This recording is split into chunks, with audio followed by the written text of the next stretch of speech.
Bueno, yo creo que es uno de los puntos más importantes, el que tú has mencionado, ¿no? Estas civilizaciones verdaderamente fueron extremadamente creativas, innovadoras, porque no se pudieron copiar de nadie, porque no tenían ningún tipo de referente, no sabían aquí qué estaba pasando en la China o en la India. Y hace algún tiempo hicimos un programa en Umbrales precisamente sobre la innovación, ¿no? Donde explorábamos cosas como, por ejemplo, la papa, que es un desarrollo que ocurre aquí. Hay 4.000 variedades de papa que fueron inventadas por los hombres andinos, ¿no? Que tuvieron que, con pocos elementos naturales, que convertirlos en la variedad de cosas que hoy vemos. Pero la metalurgia, la textilería, qué sé yo, todo lo que en realidad podemos encontrar hoy en un museo o en una huaca fue una invención, no fue algo que se copió.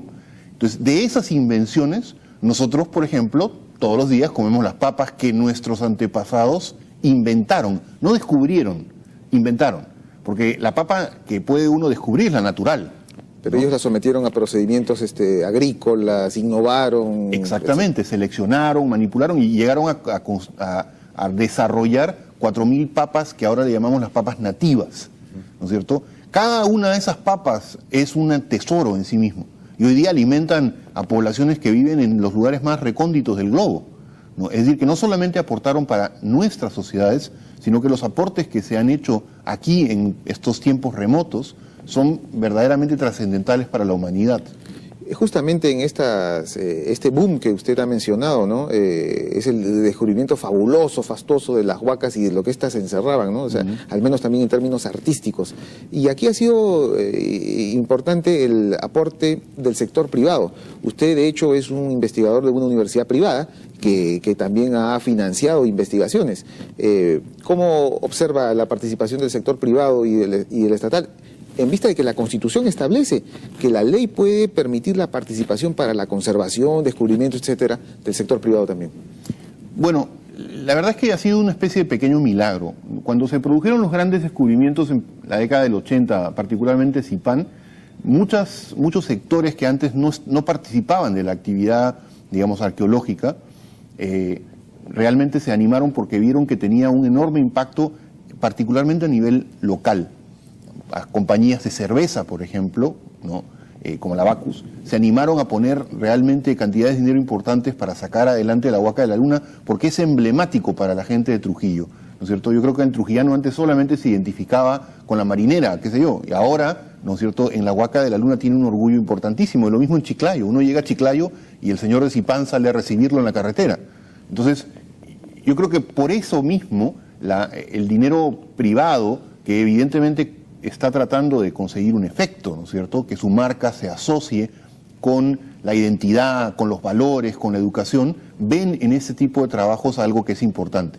Entonces, la Fundación Vice, la Fundación Bacus, qué sé yo, diversas entidades nacionales, pero también extranjeras, ¿no? Fundaciones que antes se dedicaban a otro orden de cosas, ahora tienen por lo menos una parte importante de su actividad en este tipo de trabajos. Ahora, en Sudamérica debemos ser uno de los países que tiene una gran cantidad, una riqueza en términos de civilizaciones precolombinas. En Sudamérica no existe ningún otro país que tenga la riqueza y la complejidad, ¿no?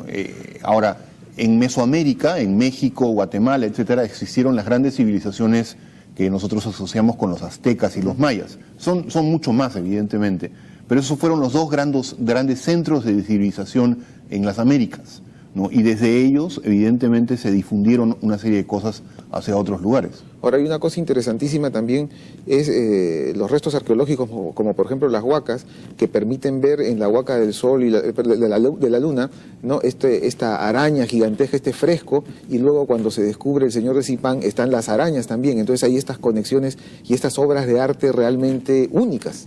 Sí. Bueno, hemos encontrado muchas cosas. Los personajes que antes pensábamos que solamente existían en los dibujos y en el arte, de repente salen de las tumbas, ¿no?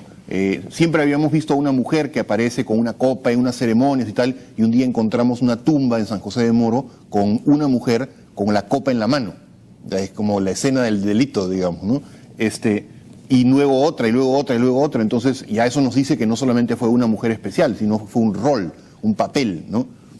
Estaríamos en esta época como en una primera etapa cuando estaban los grandes arqueólogos, los iniciadores de este gran desarrollo arqueológico de los estudios, como Tello, etcétera. En una primera etapa, hoy estamos en una etapa de tránsito, de cambio, estamos descubriendo nuevas cosas. Yo creo que sí, ¿no? Es un poco arrogante suponer que uno vive la edad de oro de algo, pero definitivamente hoy hay un desarrollo importantísimo, ¿no? Es decir, mire, cuando yo estudié arqueología hace 25, 30 años, uno podía leer 1000 libros o artículos. Ahora un estudiante para graduarse de arqueólogo tiene que leer 3 o 4000, porque la producción en estos años ha sido enorme, enorme, enorme. Y eso significa que también hay que interpretar, hay que entender, pero también hay que proteger. Y ahí yo creo que el trabajo del arqueólogo muchas veces se relaciona con el trabajo legal, ¿no?, de crear un marco que permita proteger esos bienes. Porque el problema con estos bienes es que no tienen voz propia. Es decir, las huacas no se levantan a decir, por favor, cuídenme, ¿no? Entonces, alguien tiene que hacerlo. Y generalmente los arqueólogos asumen esa condición y se vuelven además apóstoles de la conservación, que luchan incluso a costa de su propio patrimonio. Entonces, si uno piensa en Walter Alba, el arqueólogo que descubrió el señor Zipán, o la doctora Ruth Chadi, por ejemplo, que recibió un balazo un día porque la asaltaron yendo hacia Caral, ¿no? O se da cuenta de las condiciones precarias en las que viven los arqueólogos que día a día están ahí, en la frontera, peleando contra los huaqueros, contra los traficantes, ¿no? Es un trabajo peculiar, ¿no? Porque, son como nuestros apóstoles del patrimonio cultural precolombino. Claro, que a veces no los reconocemos, a veces sí, porque algunos de ellos evidentemente son muy notables en nuestro país, y aquí ese es un país de arqueólogos famosos, ¿no? Usted va a Estados Unidos y pregunta quién es el gran arqueólogo norteamericano y nadie sabe, ¿no? Pero aquí tenemos una lista, ¿no es cierto? Maxule, Julio Cetello, Rafael Larco, ¿no es cierto? Y así en cada región va a encontrar diferentes personas.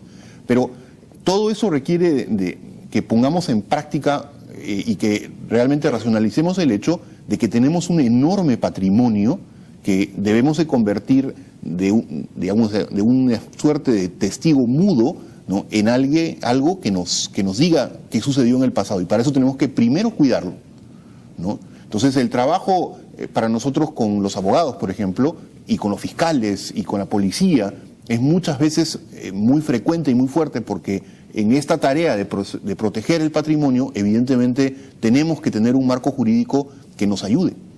Perfectamente. Justamente este programa está dedicado a eso, a proteger el patrimonio cultural de la nación, a difundir, y para que los ciudadanos también comprendan que también existe un derecho, ¿no?, que es el derecho a la protección del patrimonio cultural de la nación. Bueno, ha sido un gusto tenerlo en nuestro programa, doctor Luis Jaime Castillo. Muchísimas gracias. Bien, amigos, y en nuestro siguiente bloque conversaremos con el doctor Jaime Mariaza, con quien hablaremos sobre el patrimonio histórico de la colonia.